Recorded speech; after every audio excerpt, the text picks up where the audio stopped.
So before we kick off, we'll just set the scene. We're presenting to you as if you're the senior management team for Hammersley. And so we're presenting the findings of the working report that we've done with you. So good afternoon. Thank you for having us along. We are here today to go through the sustainability implementation proposal that we've put together for your consideration. However, before we start that, we'd just like to acknowledge the traditional custodians of the land on which we meet, the Awabakal and the Worimi peoples. We recognise and respect their cultural heritage, beliefs and enduring relationships with the land, and we pay respect to the knowledge holders and community members of the land and elders past, present, emerging and the future. So, as we get into it, I just need to get this working. We've just got a short video to play for you while I just go through a bit of an introduction on why we're here today. So Hammersley Australia, as you know, chemical manufacturing company located on Kooragang Island, have been around for 50 years, with the Tri-Nature brand starting in 1989, so for 30 years. They've been formulating specialty chemicals that are focused around making sure that they're not harmful to the environment and to the people and users for them. So the Hammersley brand focuses on the industrial aspect of it, oils, solvents, lubrication, whereas the Tri-Nature brand focuses on the household and personal products. And the Tri-Nature brand has really sort of been leading in the sustainability area knowingly with their focus in removing harsh and aggressive chemicals, unnecessary fillers from everyday household products and making them a safer and healthier choice for families and for the environment. So what we found really with Hammersley is that you are well on your way with your sustainability journey, and we're here to help you with the formal alignment for the UN Sustainable Development Goals, which we've outlined fully in the report, which ones are going to hopefully work for you. So the aim of our work and what we've done was to help you develop sustainable solutions that align with your business goals and your strategy, and that are key to addressing the many environmental and social changes and challenges that are currently facing the communities today. The implementation of the SDGs should be a positive outcome of the implementation of your business strategy, rather than actually drive the strategy. So rather than having the SDGs shoehorned in and where to go, we had a look at, well, what are the strengths and what are the business doing and where are they aligning to SDGs and which ones are actually relevant for what they do. For part of that, what we've also then done is provide solutions for you to implement them in a manner that ensure that they become part of your workplace culture and the BAU, the way we work, rather than a project that's focused on for 2 to 3 years and is then forgotten later on.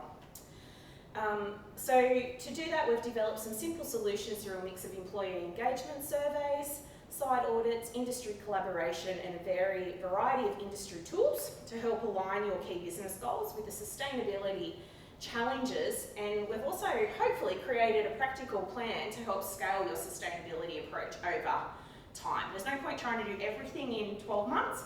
So some of the things that we've come up with in the report and the plan for you are some short-term, easy to do goals, and then some larger stretch goals, which will require a bit of time and potentially capital investment as part of that. So what we really want to do is help you drive a sustainable cultural shift towards your approach, and as in the long run, it's this shift that will ultimately help drive your success. So the rundown on how we're actually going to go through this today. So the rest of the TerraVista team, we've got Cam, Sam and Mitch over there. So Cameron will take through the setup around what we did and what we actually found. Sam will briefly go over the plan, and then as a team we'll go through the goals that we've helped you guys to come up with, and then finally Mitch will do the wrap up and the what's next part of it. So I'd like to hand over to Cameron now to take you through the next part. Thanks, Brooke. Right, So as Brooke just mentioned, I'm going to talk to you a bit about what we did and what we found. So the client engagement approach. So everything we do, client engagement is at the forefront of everything we do. And that's typically so we can make sure that any SDG recommendations that we give you will align to your core business goals and your business values that already exist. It's going to give you the best outcome. So before I go into the methods we took, I just want to thank you guys for allowing us such good access into your business. It was a very transparent approach from you guys, which helped a collaborative approach for us and will give us the best outcomes. So thanks for that. As you can see, there were 4 areas we focused on. We had face-to-face meetings, so we went in and met with your people, got some really good feedback that really helped us understand about the organisation's values. That moved on to observation sessions. So again, back to that transparency. You allowed us to come into your business, walked us through the production process, gave us great access to other people within your business, which helps us form, I suppose, or get a good understanding of what you do, how you do it, why you do it. Then that rolled into an SDG audit that we performed. So really what we want to find here is we want to understand how you're currently operating and how that currently sits with the 17 SDGs, UN SDGs, and what areas you impact, which obviously gives us some potential areas that we could focus on later. And then roll through employee sustainability survey. So we sent out an employee survey just to understand individuals' appetite for sustainability, I suppose, their views on it, and their values. But I think more importantly than that is, we're about to recommend some changes to your business. Engaging the employees early means that we can bring them along for the journey and get a better buy-in for you guys as well. So that's what we did. I'll move along now to what we found. You're probably wondering why this picture's on the screen and what could that possibly have to do with what we found. But I think overall, you're a company that needs to be celebrated. You're doing incredible things already in the sustainability area. You're pioneers in the market through some of your sustainable products that you've developed 30 years ago, so you're ahead of the game. So, that's why we just want to take a moment and really reflect on those things. It was apparent to us through the engagement process that I suppose you guys didn't understand the importance of the things that you're already doing at the time. So well done. Through the engagement methods that we used, obviously face-to-face observation sessions, we really got an understanding that you care for your people, you value your people, and that's shown through the long-standing employees that you have. A large number of long-standing employees. You promote innovation.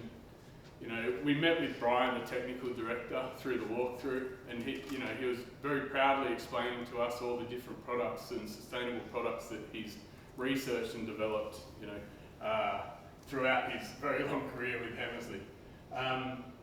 This was also apparent in the awards that we saw up on your walls. So Australian Business Awards in eco products and innovative products for the last 5 years, and from what I understand, many years before that as well. Many things to really celebrate there. You're already doing great things. Sustainability is ingrained in your culture already, which gives us a really good stepping board to start from. Probably the most important thing is this Try Nature brand. 30 years ago, to develop a product that's focused on sustainability, really consider your impact on the planet. You're well ahead of the game, right? 30 years ago, we weren't thinking about it then like we are now. So, it's a great initiative, a great achievement for you guys.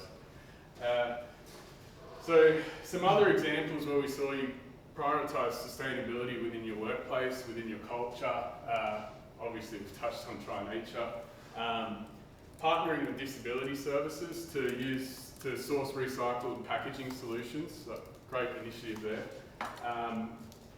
the high level of gender diversity in the workplace, high concentrate refill bottles you offer to your consumers to eliminate the requirement of some non-recyclable packaging, and then donations to various charities. But you know, that's just a short list. There was many more things that we found.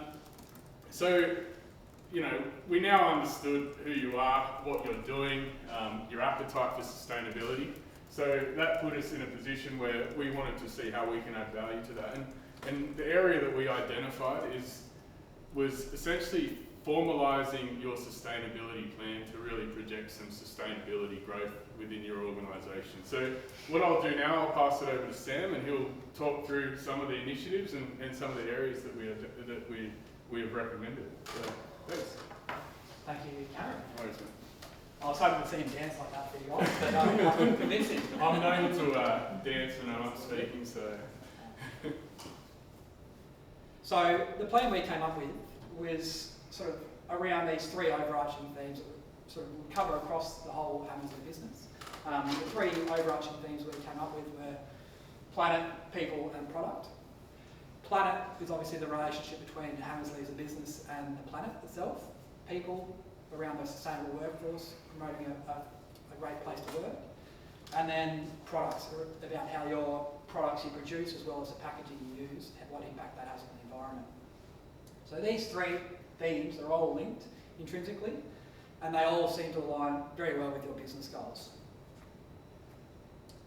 So the first one I wanted to talk about was the goals we developed in regards to planet. So these are split up into two short-term goals.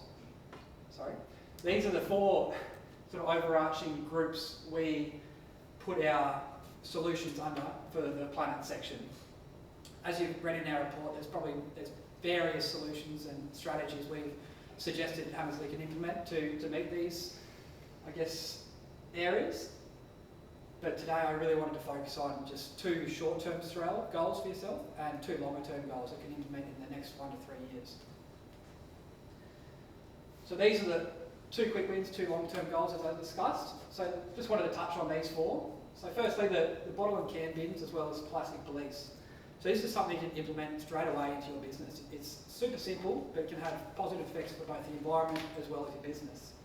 So bottle and can bins, I'm sure everyone's aware what that is, the return and earn policy. There's implementing just some cardboard boxes in your office, in your workshop. You can collect those bottles, take them to the return and earn in Carrington here, get some money back for your business, and you can even use that money to do like something like a monthly barbecue or a quarterly barbecue, some social events, which fosters great like a working environment as well as just saving, I guess, stuff going to landfill. And the other part is plastic police. There's a great initiative at the moment with Plastic Police and HunterNet. They're implementing a new program in the Hunter region, which involves recycling and create a circular economy for the whole plastic use in industry. So you can collect all your soft as well as hard plastics in your business. Plastic Police will come and pick that up and take it and recycle it. They'll partner with another company who will then recycle that material into things like picnic benches, fence posts, fencing for businesses, and it's actually a great way to advertise your business's sustainability approach throughout the community. The second really quick easy solution for you guys to develop that sustainable goal is changing out all your lights in your office and warehouse to LED lights. And a step further again would be to introduce motion sensors to areas especially that aren't very often occupied, like bathrooms and store warehouses and things like that. So LED lights, they're more sustainable to produce, they last a lot longer, they cost a lot less for your business. And just all around, there's been plenty of studies to show that the light they produce actually promotes productivity within your workforce. So there's multiple benefits there for your business. And then the motion sensors, again, it's just a way to reduce your electricity output as well as reduce your costs for your business. So those are the two short-term goals, and now I guess the two longer-term goals with something that you can probably start looking at implementing, but they're larger capital investment for your business. So it might be a 1 to 3 year sort of implementation timeline. And the first is solar panels. It's something that you guys have looked at, and you've got this amazing space to be able to use it. You've got large shed with no shade around, plenty of space to put some solar panels down. So we've actually run the numbers for you, and we've taken some, we've got some quotes as well for you. So your average yearly output of electricity or usage for electricity is around the 30,000 kilowatt hours per year. You putting a 25 kilowatt system on your warehouse costs around $25,000 to implement. That sort of system, based on your normal production cycle, would net you around 50,000 kilowatt hours of electricity per year. So it puts you in a net positive situation for your business. So you're net zero with your actual energy usage, as well as being able to feed back into the grid, which is another source of income for your business. And just to help with those capital investment for that one, there's plenty of local, state and federal government incentives to help you implement that. And the last long-term strategy that we think would be really good is introducing some water-saving appliances. These sort of things like water-efficient toilets and taps. It's something as simple as changing out your toilets from your standard old single flush toilet to a high energy efficient, high water efficiency toilet. Can reduce your water bills from per $150 per year, just for that single toilet. So if you do this in multiple places across your business, you really can make some good savings there for your business, as well as reducing your actual water output. Another option is low flow taps. So your current tap without anything in there might produce around 15 to 18 litres per minute. Putting a low flow tap in can reduce that right down to about 2 litres per minute, and you don't really notice any difference in the actual usage of the appliance itself.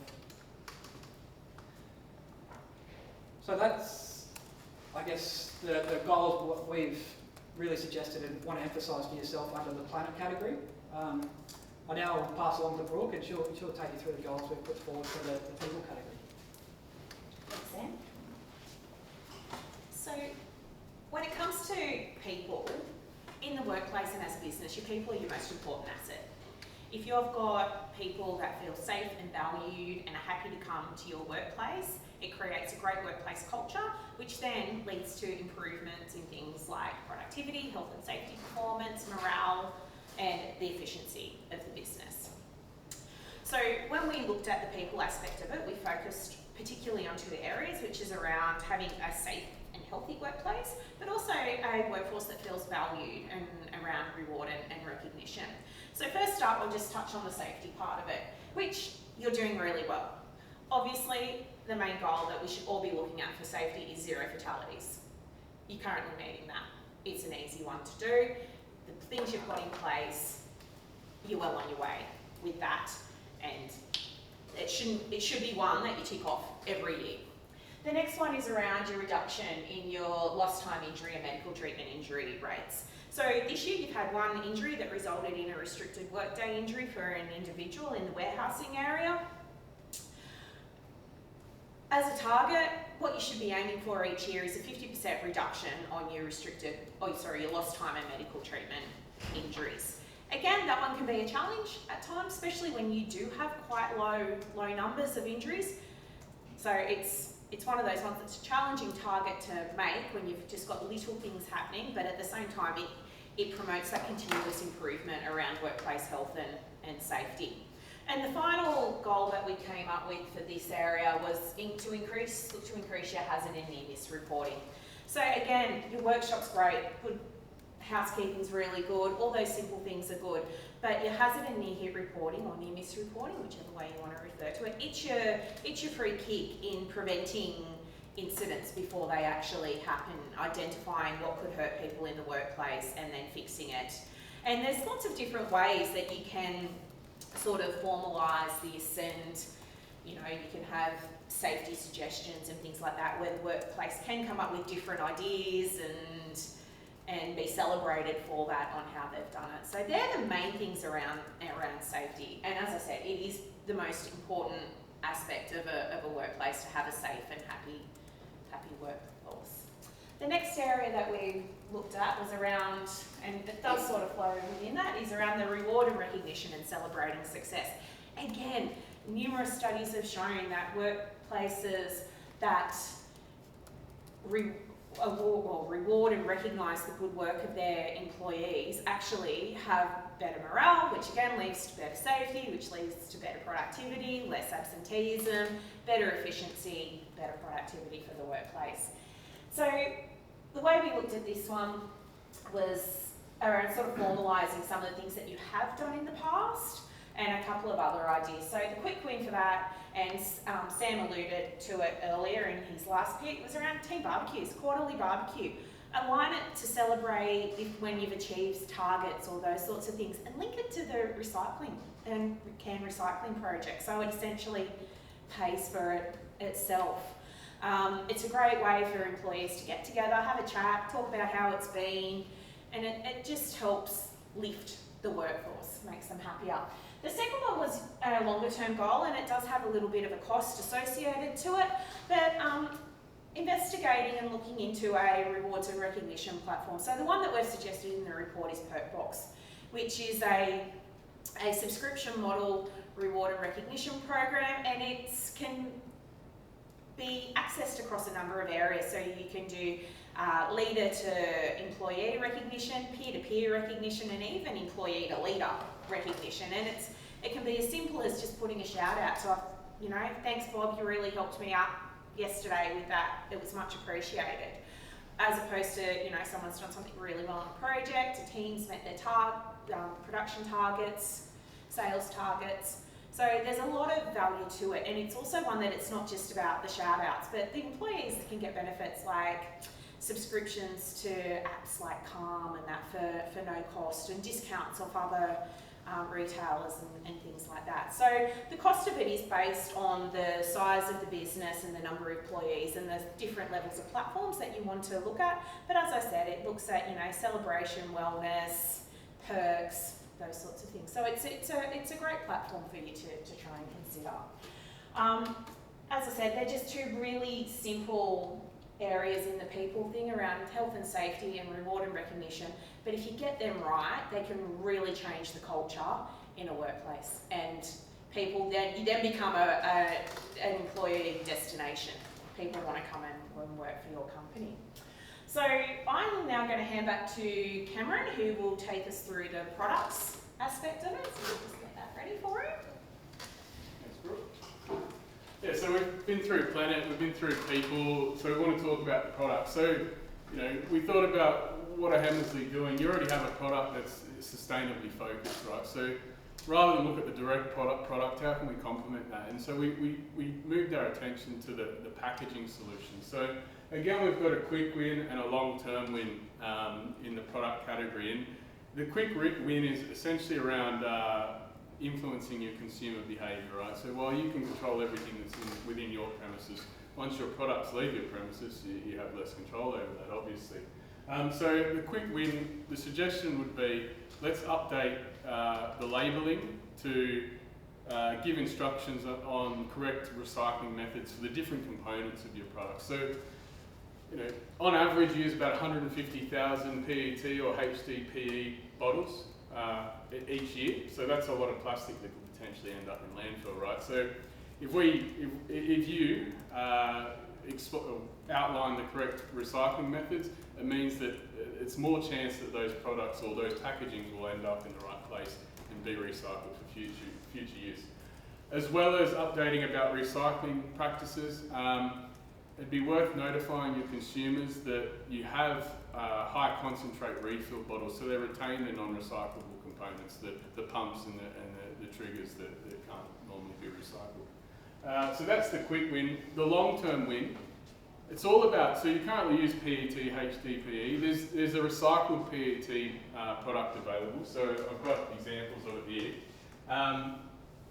From what I understand after speaking with your employees is that not all your products are suitable for this due to stability issues, but what we recommend is testing out the products, identifying suitable product lines, and implementing at least one product line over the next 12 months, so you can be part of that circular economy. You can reuse your resources, or the resources are reused for your packaging, and really limit the impact on the planet. So we've actually identified a supplier, which you'll find in the report, so if you reach out to them, they can give you a bit more information on that. But to finish this off, I'll pass you over to Mitch. Thanks guys, awesome work so far. glad to get up here and finish off and give you guys a bit of an idea about the why, all the benefits to you guys' business moving forward. So just touching on the why, newsflash guys, if you don't know already, the sustainability movement has begun. And like different movements before it, the safety work movement, businesses are now being forced to stand up and take notice of this groundswell. And you do not want to get left behind on this one for sure.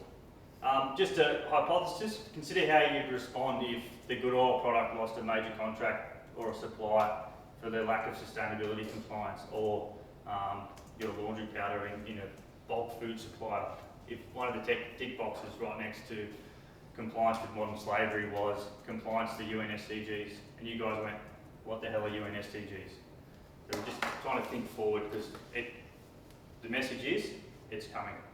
A few reasons, we'll go through. So, brand boost. You guys can do it today, you can be a leader, and guess what? You can let all your competitors know about it. You put it on your packaging, you put it on your website, look what we're doing in sustainability. It goes on Instagram, it goes on Twitter, hey, the world knows about it. Competitive advantage. You can market your facility's journey towards net zero. You can let people know what you're doing. You can, and on the side of your products, you can let people know that they're PET and they can be recycled and they can be refilled. Employee engagement and employer of choice. In a market where it's an employee's market, you guys want to be at the front. You guys want to be able to say, hey, come and work here, look at what we're doing. You know, we're safe, we value our people, we've got sustainable products, we've got a sustainable operation, we've got solar panel roof. Be very surprised how much all that means to the employees in this market at the moment. Sustainability culture, again, like the safety culture that came before it, sustainability will become day-to-day in your operation, which will naturally extend to the broader community. What we're talking about there, guys, is your employees taking their what they learn at work into their home. You know, they're doing cans and bottles at work, they're doing cans and bottles at home, and then the kids are doing cans and bottles, and it just flows on. It's all about driving that change in culture and being a business leader. It will spread throughout the community. The final piece of the puzzle, you're going to save money in operational costs. I suppose the final piece of the puzzle, like the financial people want to know, you know, can we save money? So you're going to save money on energy consumption. Every light you change out, you're going to save on your monthly bill. If you get the solar panel and you go there, I think it's a return on investment of about 3 years we had in the report. That is crazy. You guys, for what it's worth, make hay while the sun shines. You guys operate during the day, you turn off at night. You guys can basically run your whole operation off solar, which is awesome, particularly for you guys. Other few things we had in there around obviously reducing water bills and what goes on. That's the why, guys. In 5 short things. There's other things. They all start to link together, but they're the first couple of them. So the wrap. So this is what we did. So we engaged. What we did, we found. So we got the site visits. We went out there and we sat with your people, as Cam said. We went out there and we collaborated with industry professionals. We discussed people who were big in the space of RPET, for example. We discussed, you know, safety professionals, solar people who do solar panels. We actually engaged with those people to try and give you guys the best solutions that are current for today's market. And as Cam said, we found a company that we went in there and we sat down with your people, and it was honestly, they were trying to one-up us on every solution we had. Hey, what do you think about package fill? Oh, we've tried that. What do you think about solar? Oh, we've got a quote for that. What do you think about, you know, X, Y, Z? It just went on, and it was a challenge for us. They were challenging us, and it was just awesome to see that you guys have that. And it's ingrained. It's ingrained in the family and the co-founders of the business, and they've got it into every employee, which is great. Next thing we did, we developed that sustainability plan. So what we want, the plan, simple, measurable, and scalable goals and initiatives, focusing on our 3 overarching themes, which you guys know they are. People, planet, and product, which is very simple. You know, it's stuff that you can put on the billboard and everyone looks at it and they know what they are. So, and lastly, again, the last one I thought, we gave you a why. There's no reason. There's 5 great compelling arguments there that you can take this sustainability into the next step with your business. So we go to the next step. So what's next? That's time. So this is the last slide. So start now, engage your team, start your measuring, start your journey. So our simple and effective initiatives can be implemented now with the measurement metrics we've got in the report, and you can set up within hours if you really wanted to. So I suppose the message is you're in a perfect position to smash this out of the park. So, quote from Abe Lincoln: "Cannot escape your responsibility of tomorrow by evading it today." So just that's the clear message. So again, thank you for your time. Appreciate your time again, and let's have some questions. Thank you. Thanks, guys.